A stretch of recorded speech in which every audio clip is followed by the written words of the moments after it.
Hello everyone, and welcome to Armored Warfare. This is Maverick. I'm going to be giving you the rundown on this game. It has spiked a little bit of controversy in the World of Tanks community, and there's valid reasons why. A lot of people see this game as a clone of World of Tanks and say it's just rescanned vehicles of World of Tanks. And, well, I mean, with the Leopard 1 here, that kinda is the case. But the thing is that with this game, there's a lot more to it than what it looks like here in the garage. There's a lot more things that go on in battles that can determine any outcome, different types of armoring, such as that. Now, in the case of the comparisons, the garage is set up almost identical.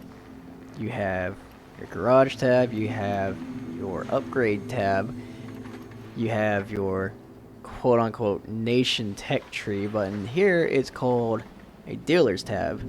And if we go into this, we have arms dealers instead of nations. And what this allows Obsidian to do, it allows them to add a vehicle into any of these trees right here that they see fit. They don't have to wait and do research for an entire nation line of tanks that go from tier 1 all the way up to tier 10. Instead, they can add whatever they want into any of these lines right here. Now, in the case of the wheeled destroyers, these are actually tank destroyers, and you can tell by their icon, a arrow pointing to the left, or triangle to the left, whatever you want to call it. But these are tank destroyers. And thing with tank destroyers in this game is that they get special bonuses when they shoot an enemy target from a certain range. And it's a damage bonus. Now, and yes, wheeled destroyers. These vehicles actually do have tires. These range from most of your normal everyday APCs that were given high caliber weapons, such as, let's take for example the modern day M1128 MGS, the Striker Mobile Gun System. This is the U.S. Army's, you can kind of say tank destroyer, I guess, but this is more of a mobile fighting vehicle to support infantry. When strikers in the army go out into the field in armored units with infantry, such as, well, you can say mechanized infantry, you could say, these are what is able to engage enemy tanks. And then you have, of course, the model with a 50 caliber remote operated machine gun on top. Some have mortars, some have anti-aircraft guns. This one, in the case that's in this game, has the M68 105mm cannon, the same exact gun that you can find, yes, on the M60. And the M60 is the tier 10 medium tank from World of Tanks that you get from special events. And of course, it's an extremely rare vehicle on tanks, but it's a standard tier 3 main battle tank. The main battle tanks you can consider on this game to be the heavy tanks, whereas our BMPs, your recon vehicles, both of these are going to be your light tanks on this game. And what these can do special that no light tank can do on World of Tanks, these can target enemy vehicles with laser designation, and you have to expose your full body out in the open in order to do so. But when you fully do a laser designation, that enemy vehicle will then be spotted for everyone on your team and will take increased damage. If not, it will take maximum damage that every shell is fired at it does. Now, there is a classification in this game called light tanks. It's over here with Papa Bear Russian, and that's going to be right here, the high caliber light armor. This line is a line of course, light tanks, or what this game considers to be light tanks. These have extremely powerful guns compared to what you can find in World of Tanks. Essentially, the light tanks in this game are going to be your medium tanks, like in World of Tanks, because these things can go fast. Some have decent armor at least, but the one thing they all have in common, such as the XM8 here, a really big gun. Look at that. That's something you would find on a main battle tank usually, but this thing, no. It throws that out the window. Now, there is artillery in the game, and it does do what artillery, of course, does, but in this game, there are things that limit artillery to what they can do. They work the same exact way as they do in World of Tanks: fast firing accurate artillery or slow firing heavy hitting artillery, but they both have drawback. And when they are firing at an enemy vehicle, that enemy vehicle is given a warning to get the hell out of there. And whenever artillery fires in this game, their location is given to the enemy artillery. Therefore, the enemy artillery knows exactly what their position is and can counterfire. Now, in the case of the light tanks in this game, or well, your scout vehicles, you could say, they're classified as armored fighting vehicles. Why? Well, some of them are going to be APCs, some of them are light armored vehicles, such as your run-of-the-mill M113, which was the American standard APC during the Vietnam War. And you have a whole class of vehicles right here that are tiny, fast scout vehicles. And a lot of them come with auto guns. Yeah, that's right, auto guns, 25 to 30 millimeter. But they do a hell of a lot of damage. They can penetrate enemy armor very easily from the side, sometimes from the front even. Why is this? Modern ammunition. That's right. And BMPs? These have a special ability. Some of them, such as the BMP-1P, has a missile launcher. Missiles are an actual thing in this game, and certain vehicles can use them. Now let's go back to our garage and look at this. We had the PvP tab, and we have PvE. PvE missions are a thing in this game, and when you go into those, each mission is specifically made, or well, each map is specifically made for that mission. We had the base tab. We go into this. We have a base. This is our private military base. And what you can do here, you can upgrade and construct buildings that will give you bonuses, such as the command center here, which will give you free XP earned during battles. I have mine up to level 3, and it gives me 6% bonus to free experience that I earn into a battle. So yes, there's lots of differences. There's some similarities. The similarities are to get the World of Tanks players drawn in and also feel comfortable when they first start playing this game. Now for the differences, when it comes to combat, that is. And those differences are, when it comes to ammo mainly, and also the guns, but mainly the ammo. Here we have AP, high explosive, plastic, which there are different types of explosive rounds in the game to do certain things. You have normal high explosive, you have high explosive incendiary, which is mainly used by autocannons, and then you have high explosive plastic or HESH. High explosive plastic pretty much does the same thing as HESH rounds from World of Tanks. It does increase module damage, but in World of Tanks, of course, it does like a massive amount of penetration, which is not in reality accurate whatsoever. Then we have the good old premium ammo, heat rounds. But you can see I have 20 of these things loaded into my vehicle.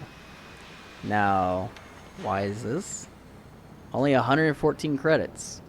This does not cost any premium money whatsoever. These are not premium rounds whatsoever. There is no such thing as premium ammunition in this game. Anyone can get any of these ammo types for their vehicles and not have any sort of penalty or massive amount of money that they have to spend on it. That is one thing that I absolutely love about this game. There's no pay to win whatsoever.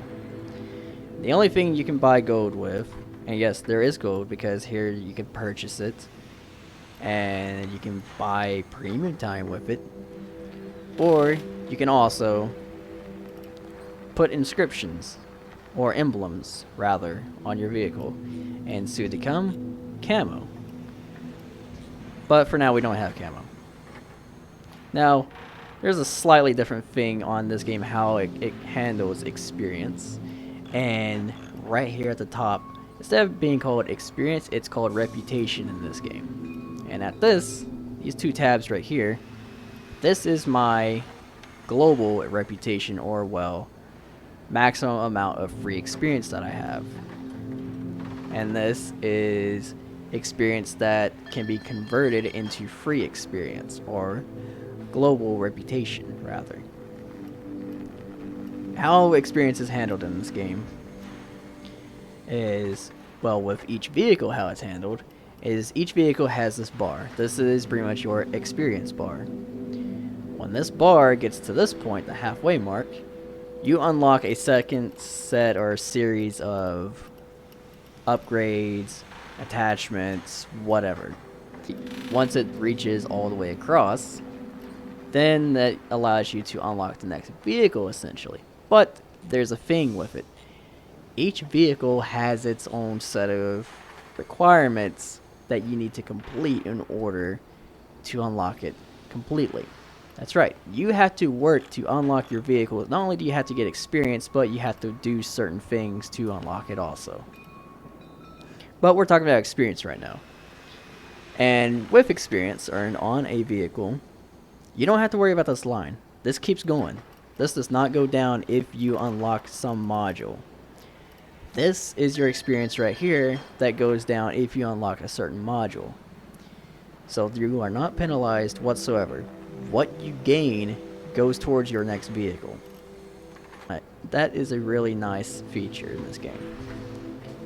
Now if we go into the tech tree here, and we look at, say, the Leopard 1A5. I've already completed one of the requirements, and you can see that at the bottom of that tab right there.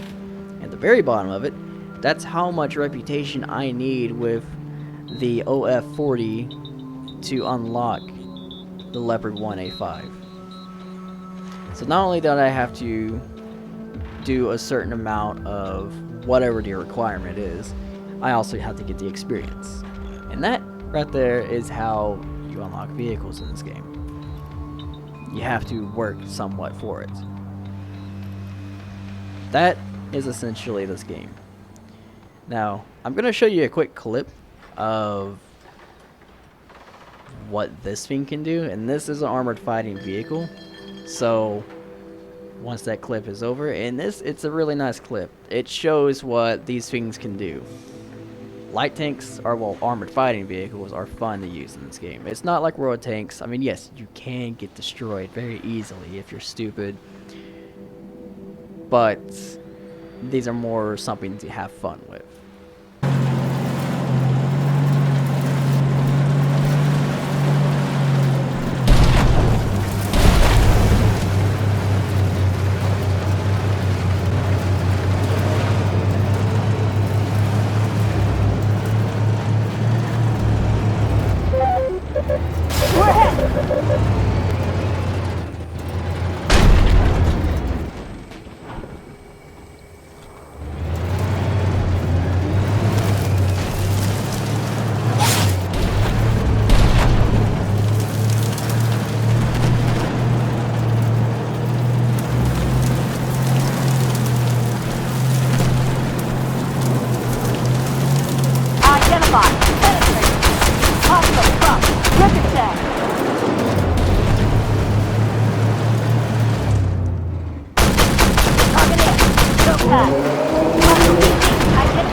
Identify target.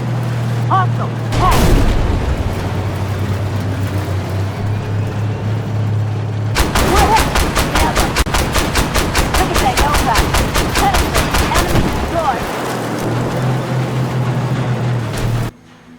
Alright, and as you can see, that was an amazing clip. Or, well, I felt that I did really good during that, at least.